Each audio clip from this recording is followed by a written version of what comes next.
So hey guys, what's up? So welcome to World News 20 News channel. So let's talk about why it's a leap year and why our great grandparents skipped one of them. Friday is February 29, a day that comes approximately once every 4 years, approximately, not exactly, for there are exceptions to the leap year cycle of 4 years. Rule and exceptions: leap years are always multiples of 4. 2016, 2020, 2024, but a year that is a multiple of 4 is not always a leap year. There are exceptions such as 1900 and 2100, both multiplies of 4, yet either a leap year or a year ending with 00 is obviously a multiple of 4, but is usually not a leap year. There are exceptions, but again there are exceptions to such exceptions. For example, 2000 ended with 00 but remained a leap year. As a result, many people alive today, except some who are very young, are likely to spend their lifetimes without skipping a leap year. Our ancestors skipped a leap year in 1900, while our descendants will skip one in 2100. What is the reasoning behind the rule for leap years, the exceptions to the rule and the exceptions to the exceptions?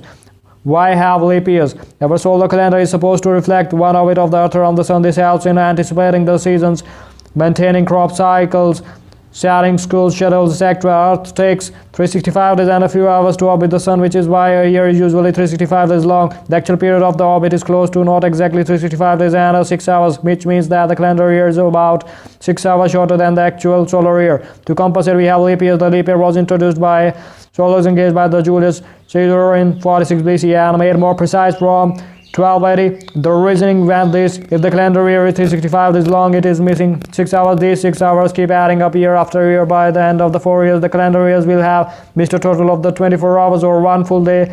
So why not add extra day once every 4 years? The scholars responded, thus the Julian calendar had a year that was usually 365 days long with a 366 day added once every 4 years. It appeared to make sense, only it was never going to work in the long run. This is because 365 days and 6 hours is an approximation. It is very small approximation, but even these tiny errors were going to add up one day. The errors pile up. To be more precise, than the Earth completes one orbit in 365 days, 5 hours, 48 minutes and 46 seconds. However, with 3 years of 365 days and one leap year of the 366 days, the average length of the year in the Julian calendar was 365 days and 6 hours. This was longer, if ever, slightly closer than 365 days, 5 hours, 48 minutes and 46 seconds. In fact, the leap year formula was an overcompensation of the leap years were introduced because the calendar year was short, but they ended up making the average calendar year longer than the solar year. The difference, a small matter of 11 minutes and 14 seconds, minute by minute, second by second. The errors pile up year after year, century after century. In the 16th century, it was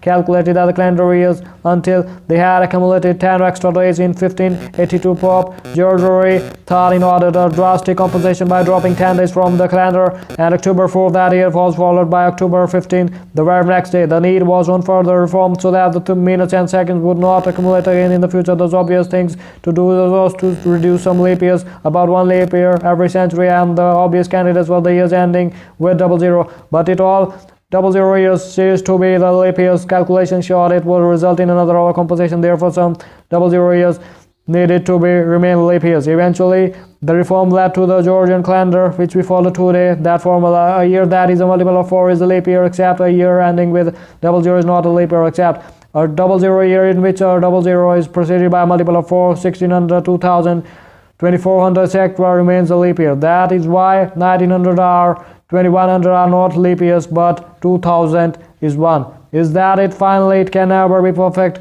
We try to clock the orbits precisely down to the last second, yet we follow calendar with a whole number of days. The calendar today is about 26 seconds of them. Earth of orbital period, which adds up one full day in 3320 years. There have been proposals for future correction. Remove a leap year once every 4000 years, of once every 3200 years. Years 3200 and 4000, however, are still a long way away. As of 2020, not everyone is bothered. So if you like the channel, so kindly subscribe to it.